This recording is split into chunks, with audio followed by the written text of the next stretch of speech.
sihlangene ndawonye siphakamisa ubukhulu bakhe bese simdumisa ngezwi lakhe uNkulunkulu ngoba ayikho enye indlela esingakwazi ukumdumisa ngayo ngaphandle kokuthi simdumise ngezwi lakhe nobukhulu bakhe bonke kutholakala la ezwini lakhe. Siyabonga-ke banjwele, angazi ubaba uBinion Ubinion ngiyangizwa abanye besho umfundisi uBinion. Are you doctor? Are you professor? Your title? Come again? Oh, okay. All right. Hayi phela abantu ufuna sibabize ngama-title abo bakithi ukuze bezobakhipha abantu. Semayikhuluma-ke umpostoli uBinion manje uthe hayi ujoyina izwi likamfundisi ubaba uMama wajoyina kulona wathi God cares. Waqhubeka lapho wathi uNkulunkulu uyanakekela. Waqhubeka wahamba nathi lapha ku-Ezra. Ayingathi mina uyanakekela ngempela uNkulunkulu. Manje nami ngithi uNkulunkulu uyanakekela ngempela, ngathi cha ngiyambona nami uyanakekela. Ngathi mina hayi kodwa-ke uzonakekela kodwa-ke ake ngiyibheke ngenye indlela ngathi nami hayi mhlawumbe nami ake ngibambelele ngikotshele ezwini. Kodwa bese ngizama mhlawumbe ukuthi ngihambe ngenye indlela mina manje ngiyacabanga mangithi ngikotshele.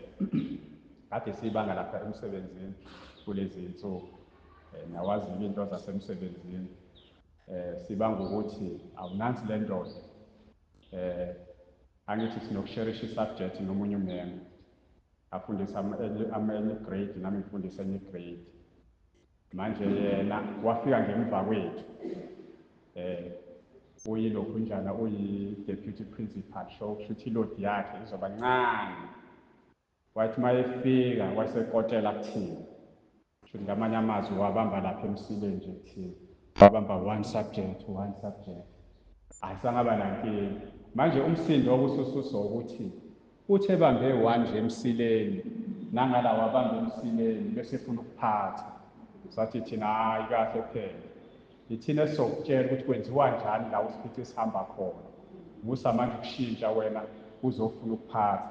Manje ngicabanga leyo nto-ke bazalwane ukuthi ingathi-ke mase ngikotelile ezwini bese ngiyashintsha abazalwane akade begijima kubona. Mina abazalwane ngiyibheke ngokuthi-ke uma uNkulunkulu enakekela impela sesimbonile ukuthi uyanakekela.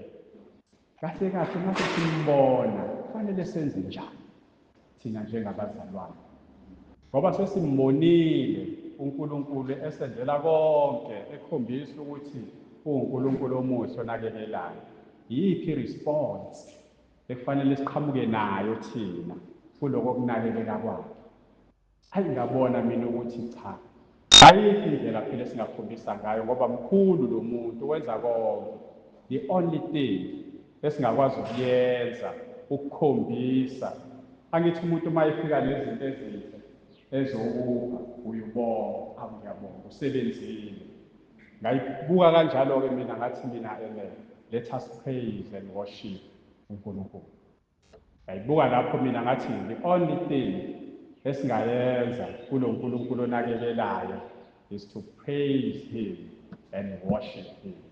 So yilapho-ke bazalwane la kade ngibheke khona mina ukuthi let us praise and worship uNkulunkulu. Sibheke ubukhulu bakhe. Kade bela phambili nje bezothi bethiwa bayasilida noma bebesilida kule nkonzo ye-praise and worship.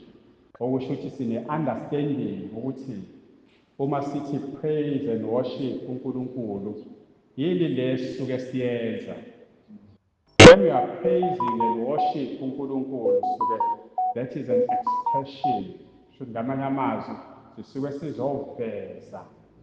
sizoveza i-respect kuyena, to honor God, ukuveza i-respect, ukuzomhlonipha nokuzokhombisa uthando uNkulunkulu. Kusebenza kokubili ndawonye, to praise and worship. Kodwa manje to worship is more deeper than praise. When we are praising, sisebenzisa amazwi ethu, njengoba ukubona imbongi mayibongela inkosi, is to praise inkosi. Sisebenzisa amazwi ethu, siveze ubukhulu bukaNkulunkulu. Siphinde futhi sikhuleke, because kunale part ye-worship sizokhuleka, asigcini la. Ingakho umuntu mayeza la phambili ezolida le nkonzo esiyibiza ngokuthi praise and worship, kufanele sibheke ne-lifestyle. Ngamanye amazwi, the lifestyle yalowo muntu osuke enza lowo msebenzi, onikelwe lowo msebenzi, okusho ukuthi njengoba ezopraise nje, ezocula, ezodumisa, ezoveza ubukhulu bukaNkulunkulu, ezokhuleka, ezolida noma ukwenza lokho, kodwa manje i-lifestyle yakho i-lifestyle esenkosini uJesu Kristu. Now lesiyaphelela bese iba yi-praise and worship. Now njengoba ngishilo ukuthi ngendlela eyiyo i-worship is more deeper when we are compared to i-praise. Mabeyichaza i-praise kakhulukazi iveza to acknowledge God's character. That is the first thing esiyenzayo uma sidumisa, indumiso. Uma sizodumisa siwezo acknowledge i-character kaNkulunkulu. Ngamanye amazwi sizokwamukela noma sizovuma, sivume isimilo sikaNkulunkulu, siyamukela ukuthi isimilo sikaNkulunkulu unjani le-character. Kade ngiseka-ke 2 weeks back, ngitshelwa abantu, ngathi mina bangitshela abantu, bengitshela i-character yami, ukuthi kahle kahle i-character yakhe injani. Angithi bazalwane, ukuphila kwethu kunalama-areas ukuthi kukhona izinto esizaziyo ngathi, khona izinto esingazazi ngathi, ezaziwa abanye abantu, khona nezinye izinto esingazazi nathi nabanye abantu abangazazi, ezaziwa uNkulunkulu. So manje bangitshela ngento ekade ngangiyi-defensive ngayo, ngathi mina ngafika kwenye i-area yokukhula-ke manje, ngathi mina hayi ngiyayivuma lento enishoyo, kade ngangiyiphika ukuthi this is my character. Manje sibheka i-character kaNkulunkulu ukuthi unjani. Beyichaza-ke i-character yami, baze basho ukuthi hayi uyadelela. Awungavuma ngempela, nami ngathi hayi ngiyadelela ngempela, i-character yami leyo, ngangaba defensive. Manje lokho angithi kuyangisiza lokho Mampondo, ukuthi phela ngikwazi ukubheka ukuthi yini le engahambi kahle kule character, khona inkosi izokwazi ungisiza. Hawu manje umzalwane uyayizwa leyo umzalwane odelelayo. Manje angithi usungijwayele phela, wena ngibona ukuthi ngiyadelela, abangangijwayele bangibona ngiyadelela. Now we just look at the character of uNkulunkulu, ukuthi uma simpraise uNkulunkulu sizomphakamisa, kahle kahle sisuke sizombeka la, simbheke ukuthi njengoba simdumisa ungubani lona esimdumisayo, simbheka sisuke ekhanda sehla nayo. Now sibheka ubukhulu bakhe, enye into ebonakalayo leyo masibheka i-character kaNkulunkulu ukuthi i-greatness of uNkulunkulu, ubukhulu bakhe. Size sisho sithi umukhulu simangade, sisuke sibheka lapho ukuthi siyambuka lo muntu ukuthi njengoba simdumisa unjani lo muntu, mukhulu, akanakulinganiswa nalutho. Masiza kuyena siza sinaleyo nto, sibheke the goodness of uNkulunkulu, ubuhle. Wamuhle, wamuhle, wamuhle uJehova, wamuhle, wamuhle, wamuhle uJehova, That is a praise. Sibuka ubuhle bukaNkulunkulu ngesikhathi siza kuye sizomdumisa sibheke nothando lakhe. Siza kuyena sithi lona unothando oluhlukile olungafani nolunye uthando ngoba ngithi njobe enakekela nje unakekela ngenxa yothando lakhe asikhombisa lona. Esibheke uthando lakhe asinike loluyise sesithi wena abantwana uthi usamukise. Uyabona uthando lakho ukuthi mawulicula leli culo usesenze saba ngabantwana bakhe sasingafanele ukuthi sibe ngabantwana bakhe. Uma simbheka akekho omunye onga-adoptha abantu abangaka abafake babe abantwana bakhe.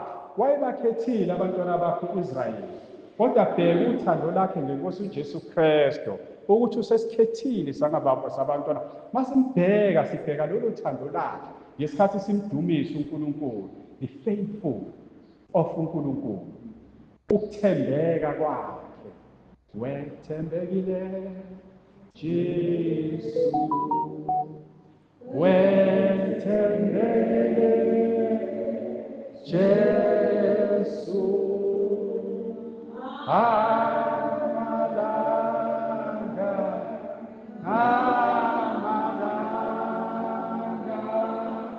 wethembekile Jesu. Akashintshi lo muntu. Manje singayeka kanjani ukumdumisa? Amalanga namalanga ubheka ukuhamba kwethu usuku nosuku uhlezi ethembekile, faithful ngaso sonke isikhathi. Simbuke. That is the first thing. Uma siza uNkulunkulu sizompraise, sizomdumisa, siyamthatha uNkulunkulu simbeke la phambi kwethu, sibuke i-character yakhe, sibuke ubuhle bakhe, sibuke ukuthembeka kwakhe, sibuke ubukhulu bakhe nokusithanda kwakhe ongaka. That is the first thing. Uma siza uNkulunkulu ngendlela engiyibheke ngayo yokudumisa uNkulunkulu. And then another thing, we declare God's work.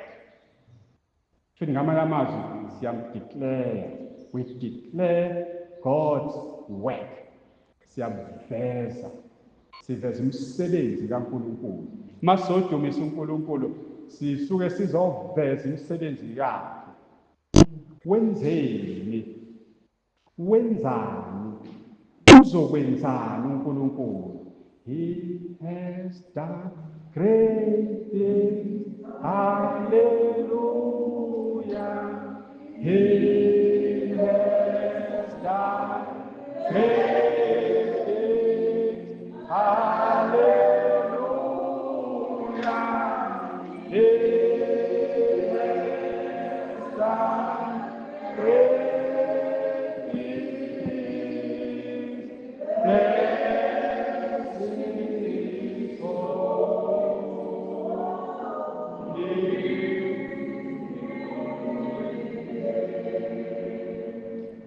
sinalomqondo bangcwele uma sodumisa uNkulunkulu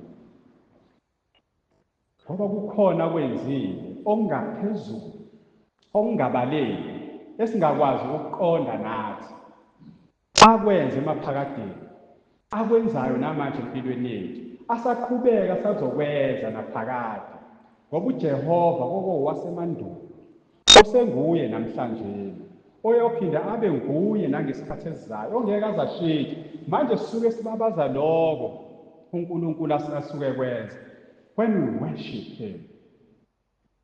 Njengoba kade ngishilo, that is when we are coming la siba more deeper, we are bowing, sizoguqa phambi kwakho uNkulunkulu, we are bowing phambi kwaNkulunkulu and surrender. We are surrender. Worship umkhuleko, angazi noma iyafitha kahle nezizulwini, but when we are worship siyabhawa siyaguqa phambi kwakhe, and then we surrender. When we are surrender phambi kwaNkulunkulu you are sacrifice yourself. It is when you are sacrifice yourself ukuthi mina thatha mina konke Nkosi. I surrender all. I surrender all.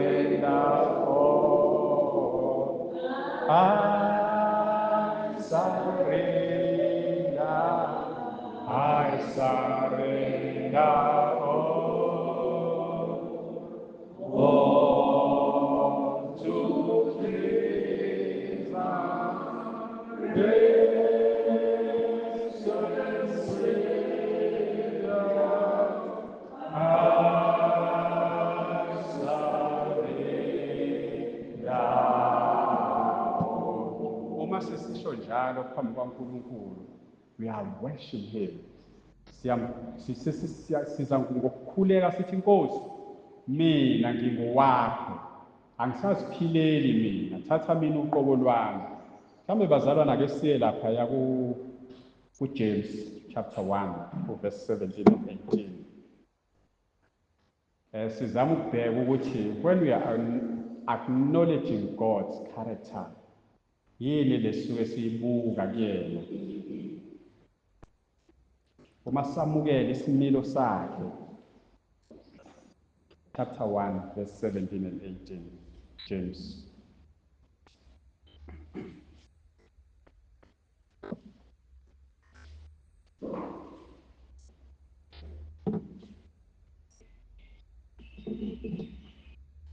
Ngicela sifikile khona sifundele.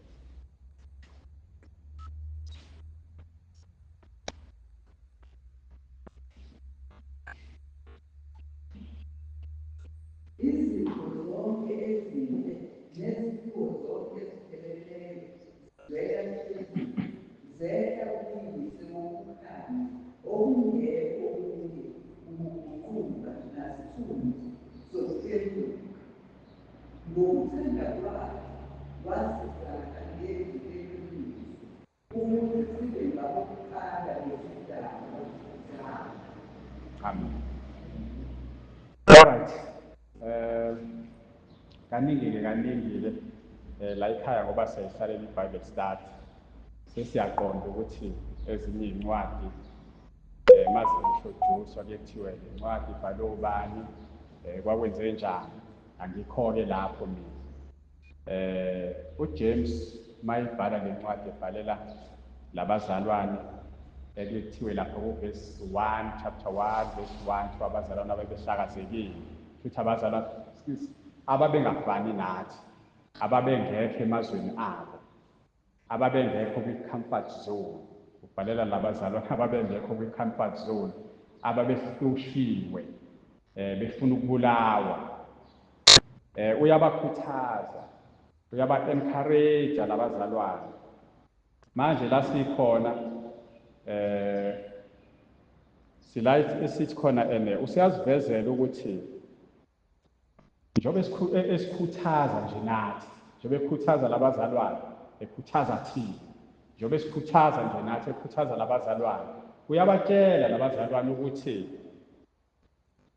uma bebhekile, befacile, bengasusa amehlo abo kuNkulunkulu, uNkulunkulu onjani lo Nkulunkulu.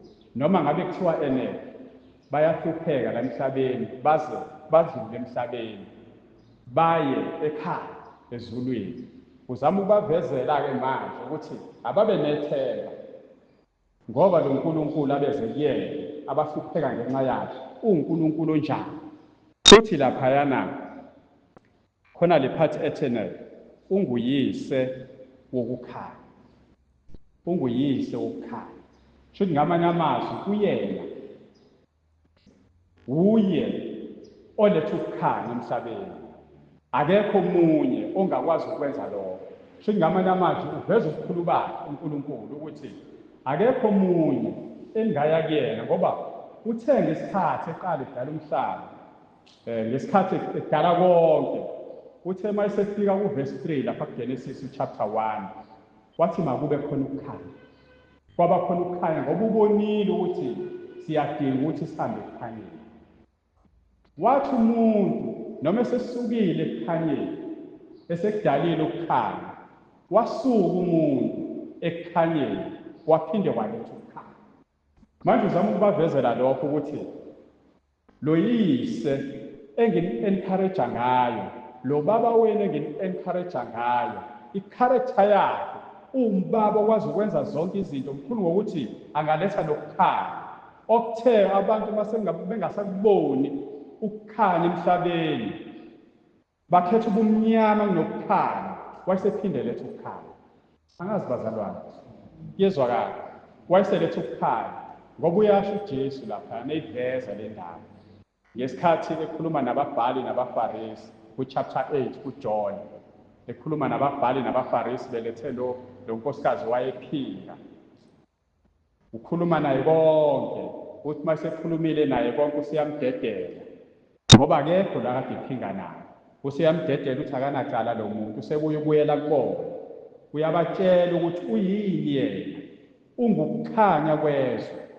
Now abathi bona bengakuboni ukukhanya kwadalwe uNkulunkulu, uNkulunkulu waphinde wabalethela ukukhanya. uNkulunkulu onjalo nathi esithe sesikhona emhlabeni esekulethile ukukhanya, sawela esonweni, waphinde wasilethela ukukhanya ngoba uJesu yena ungukukhanya kwezwe. Now uveza leyo nto-ke lana uJames uphinda veze futhi enye into laphana ethi lo nkulunkulu ungunkulunkulu ongaguquki. That is the character ukuthi ungunkulunkulu ongaguquki. Bakhona abanye unkulunkulu abakhona ababakhonzayo abantu, kodwa yena uyasinakekela, uhlezi esibhekile ngaso sonke isikhathi. Noma ngabe kuthiwa thina sesibonile ukuthi asisamdingi yena, kodwa yena uyasidinga ahambe silandelela lapho ikhona, esifuna siza kuyena. Manje uma simdumisa bangcwele, sidumisa uNkulunkulu ongaguquki, ngoba abanye bayaguquka. Abantu esiphila nabo la emhlabeni ezweni bayaguquka. Ungaguquka ohlala naye endlini, angabe saba yilo kade uyena, lo shade naye ngelinye ilanga, ngizwakala ukuthi mina nobabili senihlukene ngoba indlela zena azifani. Kepha uNkulunkulu uma eseshadile nawe ayikho idivorce, akaguquki. Manje sizompraise ngoba simpraisela lokho uNkulunkulu. Uphinde athi akhulume lapha mayeqala athi izipho zonke ezinhle ziqhamuka kuye. uNkulunkulu osipha izipho zonke ezinhle, konke sinako asiphe kona. Uthando lakhe usithandela konke okuhle, akasiphi nje izipho, kepha usikhethela okuyikona okuhle kakhulu okusifanele. uNkulunkulu osikhethela izipho zonke ezinhle. Ngiyacabanga kade ngicabanga nje ngithi mina ngisayibheka lento ngithi mina uDavide ngesikhathi unkosikazi Uriya, thank you, unkosikazi Uriya uBathsheba emthathe yolala naye indoda yakhe isempini. Kodwa uma isebuya laphayana ngizama ukubheka ukuthi awubheke ubuhle bukaNkulunkulu ngoba wayemkhethile. Uthi uma isebuya lapha uDavide kuPsalm 51, esekhala lapha kuPsalm 51 ecula, edumisa uNkulunkulu, eziletha kuNkulunkulu ukuthi mubi kangakanani. uNkulunkulu ongashintshi, akazange azasho ukuthi ngeke wena wone kakhulu. Manje uNkulunkulu onjalo nathi usuku nosuku kuba nezimo ezithize ezenza ukuthi sisuke ebukhoneni bakhe uNkulunkulu, kodwa yena uhlezi enothando ngaso sonke isikhathi. Kunokuthi uNkulunkulu asisuse kuyena, usicabangela okuhle ngaso sonke isikhathi, usipha izipho ezinhle, kusho njalo uJames, uthi usipha izipho ezinhle ngaso sonke isikhathi, usipha noma singamfuni. Uvesi 18, ngokuthanda kwakhe wasizalwa ngezwi leqiniso. Ungumzali, ukhethe ukuzizala, angazizali nje njengabo bonke abazalile, kodwa wayesezala ngani, wasinika izwi leqiniso. Uthe mayesesilethe emhlabeni, mawumbuka lo nkulunkulu, ubuka ubuhle bakhe, ukuthi akashongo ukuthi mayesesithatha manje sesifikisa la kwabe sekuphelile, waqhubeka wasesinika izwi leqiniso, the gospel. That izwi leqiniso. Manje the good news, the gospel, the good news, it's not just the good news, it's the good news about the Jesus Christ. Uthe mayesinika izwi leqiniso, i-gospel, kwangaba nje indaba esizixoxa la ezweni, kepha manje sikhuluma izindaba ezinhle la ezweni, esesikhuluma ngenkosi uJesu Kristu, owuyena Jesu Kristu loyo osinika ukuphila konke. Sizodumisa lowo nkulunkulu, simdumisa, sibonga lokho kuyena, lokho bukhulu bakhe. Uthi uJesu emkhulekweni wakhe lapha kuJohn 17 verse 17, emkhulekweni wakhe uzathi bangcwelise baba, ubangcwelise ngezwi labo. Ngesikhathi ekhulekela abafundi bakhe, ekhulekela kanye nathi njengebandla noma njengabazalwane, uthi akangagcini ngokusingcwelisa nje kuphela ubaba, kepha akathi mayesingcwelisa asingcwelise ngezwi lakhe. That means asinike the good news, that good news about him, Jesus Christ, ukuze kuthi ukuphila kwethu masiphila, siphile sikuyena, siphile sinaye. Yilobo ubuhle bukaNkulunkulu ekumkhonzeni kwethu noma ekumphakamiseni kwethu izikhathi ngezikhathi. Mayeqeda lapho verse 18 ngasekugcineni uthi akagcinanga ukuzalwa ngezwi leqiniso, uthi uphinde ukuze sibe ngabo uqala bezidalwa zakhe. Uthi mayekwenza lokho ukwenzela ukuthi sibe ngabo uqala bezidalwa zakhe, the first fruit. The first fruit. Should ngamanye amazwi uma ubheka lapha kwi-Old Testament kwa-Israyeli bekwakuthiwa isivuno sokuqala, the first fruit, esasiza sibe umnikelo. Manje uthi mayethi asize kuye, uthi mayesinika leli zwi leqiniso, aphinde futhi asenze ukube sibabekhethelo. Ngibuke kanjalo mina bantwana, singabekhethelo, sihlukile, we are first fruit kuyena. Manje asikwazi ungezi lowo muntu kuye, sizo-appreciate ubukhulu bakhe, sizo-appreciate lokho ukuthi ekusikhetheni kwakhe usenze saba the first fruit kuyena. Okwesibili bantwana, when we are declaring God's word, sizoveza umsebenzi kaNkulunkulu awenzile. Uma simdumisa siveza umsebenzi wakhe awenzile ezimpilweni zethu. Cela siye lapha kuPetro, 1 Petro chapter 2 verse 9 and 10. The next chapter. Kepha nina nimhlanga okhethiweyo, obupristi obukhosi, isizwe esingcwele, abantu abazuziweyo, ukuze nishumayele ubukhosi balowo wanibiza niphume ebumnyameni, ningene ekhanyeni kwakhe okumangalisayo. Amen. Uyambona ukuthi wenzeni. Sithe sikude akwenzile. Sithe sikude wasilanda, wasenza sabo uhlanga olukhethile. Saba kaningi. Nathi sathi singebona abakwa-Israyeli, isizwe sasikhethile, saba uhlanga olukhethile. Into ayenzile le empilweni yethu. Le ncwadi kaPetro nale kaJames ithi ukuba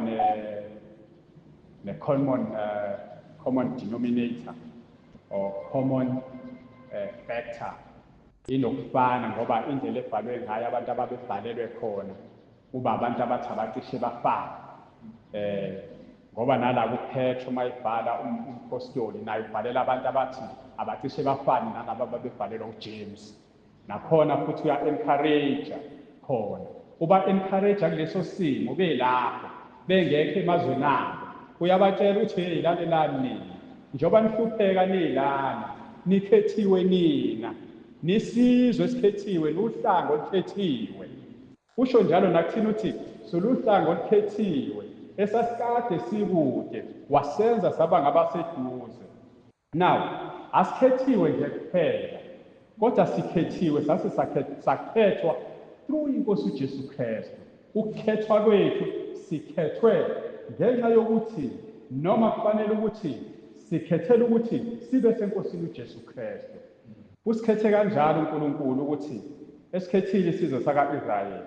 Akagcinanga futhi ngokusikhetha. Uphinde futhi athi sini, uphinde athi futhi royal priest. Na-ke lapha ukuthi siyisizwe singubupristi bobukhosi. Singubupristi bobukhosi. Now, yilolu msebenzi awenzile kuthini. Esithi masiza kuyena ngayo ukuthi kwakukhona udonga phakathi kwethu nawe. Israel, priest, the mediator between uNkulunkulu nabantu. Manje thina usenza sibe ngaphezulu kokuthi kube khona the mediator between yena nathi. Uthi manje sesikhuluma naye direct through inkosi uJesu Kristu. Ngokuba khona kwenkosi uJesu Kristu, akusadingi ukuthi kube khona umpristi ozoletha izwi likaNkulunkulu. Kodwa thina singabantwana bakhe sesinokuxhumana naye uNkulunkulu ngoJesu Kristu. Uyibeka kanjalo nanku umsebenzi awenzile empilweni zethu. Waphinde wangagcina ukuthi akasenzanga nje saba abapristi kuphela, kepha embusweni wakhe sabusa kanye naye, sabusa kanye nenkosi uJesu Kristu, saba kanye naye ekubuseni kwakhe. Yilolo uthanda asivezela lona, yiloko akwenzile, yiloko asakwenza, yiloko futhi asazoqhubeka akwenze uNkulunkulu ezimpilweni zethu. Uverse 10 khona lapho uthi ekade nangesisi isizwe kepha manje nisizwe sikaNkulunkulu. Uyasikhumbuza kwesinye isikhathi angazi bangcwele. Kwesinye isikhathi umuntu uma umkhumbuza ukuthi hey uyakhumbula ukuthi wawunjani wena, wawungcola unjani. Uyayathi it's either uyamambarasa noma ubukisa ngaye. Kepha nansi inkosi yamakhosi iyasikhumbuza ukuthi hey akuthi masucabanga ukubheka emuva ukhumbule ukuthi kahle kahle wawunjani wena, wawuyisizwe esinjani. uNkulunkulu wayengakukhethile, sengikukhethile manje. Now yiloko akwenzile uNkulunkulu ezimpilweni zethu. Asigijimeni bazalwane, worship him. When you worship him, uNkulunkulu njengoba ngishilo ekuqaleni ukuthi it's much deeper because usukubhala, you surrender, you sacrifice. Ubuwena bonke you sacrifice kuyena. Lapha ngoba seRoma chapter 12 verse 1 to 2.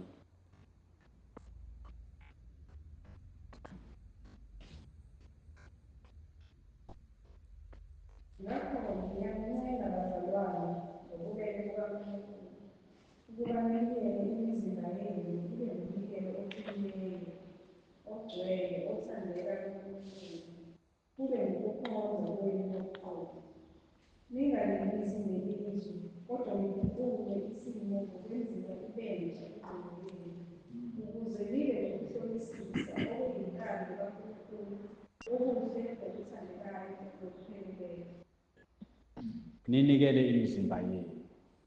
Futhi mawunikele umzimba wakho uzinikela wena uqobo kuyena. Uyaziletha kuyena uNkulunkulu. Uthi umpostoli uPaul mayikhuluma nebandla laseKorinte uthi isisu singesokudla ku chapter 6 verse 13. Uthi isisu singesokudla, ukudla kungowesisu. Kepha umzimba wenu awuwona okuphela, ungokaNkulunkulu. okuwukuthi umzimba uhlukaniselwe uNkulunkulu wona, ngoba isisu nokudla kuzohamba kuhambe kuphela kuqede, kepha umzimba kaNkulunkulu, umzimba wona uhlukaniselwe uNkulunkulu ukuze umkhonze uNkulunkulu ngawo. Manje ileyo nto akhuluma ngayo umpostoli uPawuli ukuthi uma simworship uNkulunkulu, let us bring our body kuyena uNkulunkulu, uzoba umnikelo, uzoba umnikelo wokushisa, simglorifye ngawo. Mawuletha umzimba kuNkulunkulu, ingakho mawuza la phambili uzosikhonza, uzodumisa usikhonza, awukwazi ukuza nomzimba ongaphilile, ufuna uze nomzimba ophilileyo. Awukwazi ukuza nomzimba onezono uzodumisa ngawo uNkulunkulu, ngoba lowo mzimba unikelile ngawo uNkulunkulu. Ingakho ethi makube umzimba ophilileyo, uthi uma uza wena uqobo akuzili ivoice yakho, kepha kuze wena ngoba uzoworship uNkulunkulu, you sacrifice yourself kuNkulunkulu. Awukwazi ukuthi inkosi ithatha mina uqobo lwami nako konke okwami, uNkulunkulu engekho kuwena, inkosi uJesu Kristu ingekho kuwena. Uzuphilile ukuze ube umnikelo wokushiswa phambi kukaNkulunkulu. Nakwa-Israyeli kwakunjalo. Uma abantu bezoletha umnikelo wokushiswa lapha ku-Exodus, not ku-Exodus, ku-Leviticus. Lapha ku-Leviticus, la kukhulunywa khona kakhulu ngeminikelo eyayisetshenziswa kwa-Israyeli. Ku-chapter 22, verse 17 to 33, kukhulunywa ngaleyo nto ukuthi ngesikhathi kuletha umnikelo, kuyashiwo lapho ukuthi awungezi umnikelo nesiphi. Awukwazi ukuletha imbuzi noma inkomo noma igusha eliphukile. Awukwazi ukuletha inkomo noma igusha noma imbuzi elinehle elilodwa, kodwa uletha umnikelo ongenasici, ngoba uletha lokhu okuyi-top kuNkulunkulu noma okuhle konke. Kanjalo nathi uma sizoshipha uNkulunkulu siza sinalowo mzimba ongewona wethu, kodwa ophethwe yinkosi uJesu Kristu, okuyiyona esibusayo, sithi busa ubumina bonke. Now, ilo mzimba akakhuluma ngawo ozoba umnikelo ophilileyo, okuzomzimba okuzonikelwa ngawo umnikelo ophilileyo, kuphinde kuthiwe futhi ongcwele, njengoba sengishilo ukuthi uma ungcwele uzoba umnikelo ongenasici, omuhle kuNkulunkulu. Ingakho lapha uma ekhuluma futhi lapha kwabaseKorinte chapter 1 verse 6-19, ekhuluma nabo umpostoli Paul laba laseKorinte, uthi umzimba wenu uyithempeli likaNkulunkulu, lapho kuhlala khona umoya ingcwele. So ngamanye amazwi, ngaso sonke isikhathi kufanele kube pure umzimba wethu uma ngabe siza kuNkulunkulu. Akagcini futhi akhulume ngani ngomzimba, akhulume nani nangomqondo, your mind. Ningalingisi leli lizwe, kodwa niguqulwe isimo ngokwenziwa ibentsha ingqondo yethu. When we worship God, siza sinalo mqondo. Ungezwe abantu bekukhohlisa bethi noma umqondo unganani, kodwa uma umthanda uNkulunkulu wena, noma ngiyakwenza konke, kube khona konke okuphithizelayo emqondweni wakho, kodwa uma umthanda wena uNkulunkulu, woza uzodumisa uNkulunkulu, uzobhawa phambi kwakhe. Cha, umqondo wakhe makube ilo mqondo owawusenkosini uJesu Kristu, mawube kini lo mqondo owawusenkosini uJesu Kristu, akube khona leyo nto emqondweni wakho. Ungabi double-minded, kodwa awube nalo mqondo mawuzomdumisa uNkulunkulu, noma uzobhawa phambi kwakho, uzozinikela uthi nginikela konke okwami, nginikela ngize nginikele nangomqondo wonke enginawo phambi kwakho uNkulunkulu onamandla. Now, iloko-ke bazalwane kade ngithi uNkulunkulu kubekile kumina namhlanje. Mhlawumbe-ke sengizohlala phansi sengivala iloko ukuthi when we are praised and worship Him, is not dependent on feelings. Futhi ukumkhonza kwami uNkulunkulu nokuza kuyena ukuzomdumisa uNkulunkulu akuncikile kuma-feelings akhe. Angikwazi ukuthi ngimkhonza ngoba kufanele. Angimkhonzi ngoba kuyimina othandayo noma isimo sivuma, ngoba angizinikele ngokuphelele kuyena. Uma ngizomkhonza ngokuvuma kwami, ngimkhonza ngoba kufanele. Mazethe, angabe baningi abazalwane mhlawumbe abangekho kuleli bandla kube kuthiwa ngokugula kwakho uvele ulale zonke iy'nsuku. Awukho uMazethe namhlanje ngesonto uyagula, ngesonto elizayo uyagula, nangalela sonto uyagula.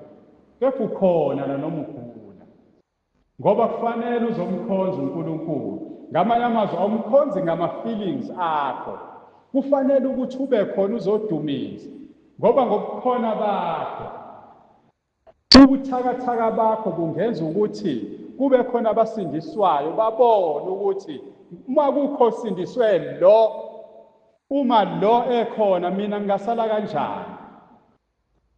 Uma kufika isidaba la sifice ezinye idawa ezazikhona, uzobona ukuthi nezidakwa ziyakwazi ukusindiswa.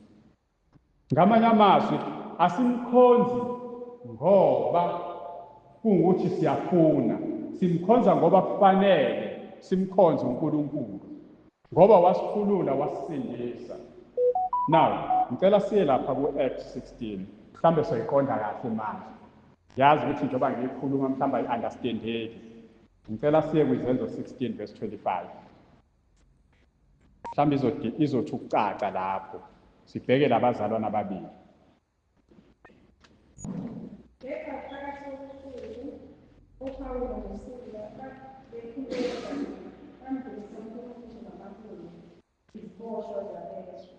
Ngikhuluma ngale nto-ke bazalwane, yilele engikhuluma ngayo manje, ukuthi njengoba kuthiwa lapha verse 25, phakathi nobusuku uPawulu noSila bakhuleka bamdumisa uNkulunkulu ngamahubo iziboshwa zalezo.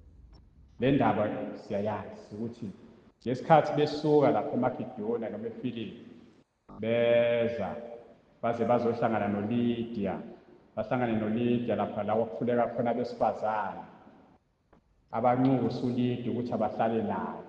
Bathi ukuhlala lapha emzini kaLidiya ngesikhathi besakhuleka kulezi nsukwana bahlangana nentombazane eyayisangoma eyayenzela abanikazi bayinzuzo. Iyaqhubeka iyakhuluma lapha uma ubheka kuverse 17 ukuthi yayibalandela, yayilimemeza ithi laba bantu bayizinceku zikaNkulunkulu ophezu konke ezimemezela kini indlela yensindiso. Ilokhu iphindile iy'nsuku ngey'nsuku isho lokho. Thiwa uPawulu wacasuka, uPawulu waphendula wathi umoya kaphume kuyena, umoya womngoma, kanti useyithintile mayisho njalo. Makuphuma umoya womngoma ugxuma abanikazi basi isangoma, bazathi nampa laba baletha iy'ndaba engezona bazophambanisa la izweni lethu, bayabashaya babafaka ejele. Now yilapho-ke manje la sebekhona ejele la sifunde khona thina. Yingakho ngithi ukumkhonza kwethu uNkulunkulu, ukumdumisa kwethu uNkulunkulu akuncikile kuma-feelings ethu. Labazalwane akuncikanga kuma-feelings abo ukumdumisa uNkulunkulu ukuthi sesingamkhonza kanjani manje sinjena. Shame, babe shame ukuthi sesishayiwe, sacela indawo yokulala kubuhlungu imvimbo kunelona, sisacela ukuphumula kancane silala. Kodwa kuthiwa phakathi nobusuku, angazi noma kwakumakhaza ejele. Nginaleso sithombe ukuthi mhlawumbe kwakumakhaza kwakhona lapha ejele yayingabavumeli i-situation. Asimkhonzi ngoba zivunyelwe i-situation, asimdumisi ngoba zivunyelwe i-situation. Izinto zihamba kahle, kukahle, kukhona ne-transport yokuze enkonzweni noma ingekho, kukhona i-transport yokuhamba yokushumayela izwi leNkulunkulu ngaphandle noma ingekho. Kepha kuthiwa phakathi nobusuku emakhazeni, mina ngithi semakhazeni kwakumakhaza ngoba isejele, kuthiwa bamdumisa uNkulunkulu. Phakathi nobusuku ngisuke ngilele, ngicela ungangiphazamisi, isebuthongweni obumnandi kabi. Labantu bashayiwe basejele iphakathi kobusuku bamdumisa uNkulunkulu regardless of the situation ababhekene nazo ngaleso sikhathi. Now iloko bazalwane, okunye kwaba nejoy ngaphandle kokuthi kwakuyisebusuku isimo sasingavumi kuwena mawubheka, kodwa labantu babe nejoy. Banejoy benjani? Bekwipain, banelonda labantu, bashayiwe labantu, abashongo ukuthi kojele siyacela ukuthi ngicela noma nisinike noma ithawula elimanzi ke zithi ukusula ilonda la igazi. Awucabange uyilonda sigxiza igazi. Kunepain kulabantu. In spite of that, bamdumisa uNkulunkulu kubona lobo buhlungu ababebhekene nazo. Babebhekene nabo verse 23 mawubheka lapho. Kuthiwe ngesikhathi bezobashaya. Kuthiwa labantu ngesikhathi bezobashaya. Kuthiwe ingubo zabo bazenze njani? Babakhumula, akushiyo ukuthi babakhumula. Kuthiwa bazihlubula kulelami iBhayibheli lesiZulu. Ukuhlubula kubona ukukhumula lokho. Shuthi babezidonsa. Okungenzeka ukuthi bafika lapha ejele, ngizakhela isithombe manje. Bafika lapha ejele nengubo ezimantwenguntwengu esidatshuliwe ekuthiwe khumulani nisazoshaya. Now ababhekanga ukuthi isimo sabo sokugqoka sinjani, babukeka kanjani kuleso sikhathi. Kepha bona into ababeyibhekile, babebheke uNkulunkulu, babebheke ubukhulu bukaNkulunkulu regardless ukuthi isimo ababebhekene naso ngaleso sikhathi sasinjani ekugqokeni kwabo. Basejele phakathi, baboshiwe, yashiwo lapho ukuthi baboshela, kwathiwa babopheni wafaka phakathi lejele. Not ukuthi nje babesejele, bayothatha bayofaka phakathi lejele beboshiwe. Kodwa bona bakubonanga lokho, babona ubuhle bukaNkulunkulu. Nangu ngibheka lezo zinto bazalwane, ukuthi uma simdumisa uNkulunkulu, siletha udumo kuyena, asibheke i-situation. Engathi besingaba nalokho, ukuthi simdumisa ngoba kufanele. Babelambile labantu, enye into ekhona lapho. Babelambile mawufunda ngoba kuthiwa ujele lo, bathi mangabe sebemshumayezile before baze baqale wabageza wabahlalisa okusho ukuthi babelambile basebenesikhathi eside begcina ukuthola ukudla labantu. Now regardless ukuthi kukhona noma kukhona ukudla, kodwa uJesu useyinkosi yamakhosi, uNkulunkulu mkhulu uphakeme ngazo zonke izikhathi. Manje nginaloko ukuthi kukhona nanokuthi mhlambe ngenzeka ukuthi ngesikhathi bebashayile babatshela ukuthi ningaphinde niyenze lento. Bangayiphinda nayenza lento, sizoniphinda futhi nishaye simbuyisele ejele. Kungenzeka ukuthi babathreatenisha futhi, kodwa babengenandaba nayo yonke leyo nto. Kodwa into abayenza bona kwabakhona i-earthquake. Ngamanye amazwi babiza uNkulunkulu. I-earthquake eyabakhona nje kungafanele ukuthi ibe khona, that is the presence of the Lord. Kwabakhona the presence of the Lord. Ngamanye amazwi into engizama ukuyisho bazalwane ukuthi situation esikuyona uma isondeza uNkulunkulu ingaletha i-presence of uNkulunkulu uthini ezimpilweni zethu. Kodwa uma sisuka uNkulunkulu ngenxa yezimo esibhekene nazo, lokho kungasenza ukuthi sihlehle uNkulunkulu sibe kude kunaye. uNkulunkulu athi asibiza njengo-Adamu. Adamu ukuthi na? Adamu icashile. Akasukile uNkulunkulu ngoba akaguquki, umile la ekhona. Kepha izimo sesizenza ukuthi sihambe siyocasha njengo-Adamu. Kepha uma sisondela uNkulunkulu uzoveza ubukhulu bakhe kuthina. Uma iveza ubukhulu bakhe uNkulunkulu, kubone kusona leso simo sey'ngubo zethu esidabukile, kusona leso simo sokulamba kwethu, kusona leso simo sokuba nelonda esigcwele umzimba, kusona leso simo sokubanjwa ngamaketanga ejele, bese kuvela izwi likaNkulunkulu ngoba wasindisa ujele. uNkulunkulu mhlawumbe ukubekele khona kuleso simo ukuthi kube khona abasindayo ngenxa yakho. Basho ukuthi uma kukhona lo, hayi ngeke. Mina bengingahlulwa yini, mina ngisahamba ngenyawo zombili. So wasinda ujele, wangasinda ujele yedwa, wasinda nefamily yakhe. Wangasinda ifamily yakhe kuphela. I believe bazalwane noma ngabhaliwe la kwasindwa nezinye iboshwe ezazikhona ejele. Akukho la izweni likaNkulunkulu. Kodwa kukhona lokho ukuthi neboshwe ezazikhona la noma zingabaliwe zakwazi ukusinda ngenxa yalamadoda ayezoshumayela ilizwi likaNkulunkulu ayezodumisa uNkulunkulu kwi-situation ayebhekene naso eyayingavumi ngokokubuka kwethu. Kepha bona babhawa phambi kwaNkulunkulu. Baveza udumo lakho uNkulunkulu ukuthi noma sesishayiwe sinjena, kepha udumo lakho siyalibona Nkosi, umkhulu ngaso sonke isikhathi. Waze wathinta nama-official kulelizwe ababekulona, abaphathi bejele, bathi ngakusasa bathi hayi, badedeleni labo bantu. Lo msebenzi awenzanga yibona. Kodwa uNkulunkulu wasebenza ngabo ukuthi abonise laba abakuyibona ababebafaka ejele ukuthi mabevuka ngakusasa ekuseni ukuthi utshela amaphoyisa ukuthi hayi hambani nibatshele ukuthi ojele babadedele baphume ngaphandle. Baze bathi bona hayi abeze bona bazositshela ukuthi asiphume la ejele ngoba ibona abasifakile la ejele. So uNkulunkulu usebenza kanjalo bazalwane. Manje sidinga ukumdumisa uNkulunkulu. Sidinga ukuziletha kuyena. Ukuthina uqobo lwethu. Sidinga ukuletha konke umzimba wethu kube umzimba olungelwe ukuthi siwulethe e-altar njengoba kwakwenziwa njalo ukuthi konke okwakunikelwa ngako ukulethe e-altar sikulethe kuyena uNkulunkulu, asizilethe kuyena uNkulunkulu. Sizothoba, sizobhawa phambi kwakhe. Sithi umkhulu ngaso sonke isikhathi. Nkosi yomusa ngiyibonga. Ngicela omunye asikhuleke.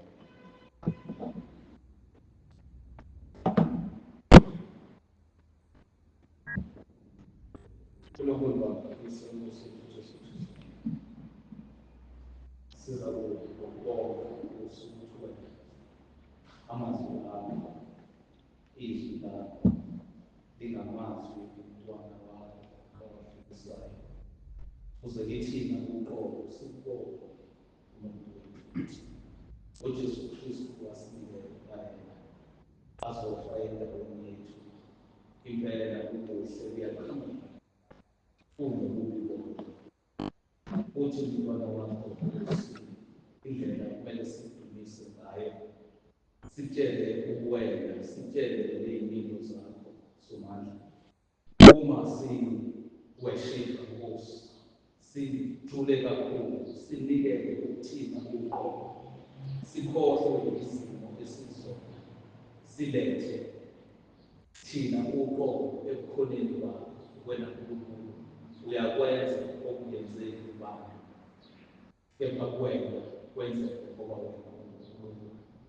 Siyabonga somandla ukuthi izwi lakho namhlanje usakhuluma izinto ezizwakala ziyizimanga, kepha sithi mesiyibuka ngamehlo engqondo bese Nkosi yethu siyibona nathi ukuthi la sidlule khona ukangakanani besingakwazi ukudlula lapho siyithina sisodwa ungekho wena. Siqale sibe nakho ukukudumisa ngaphakathi kithi.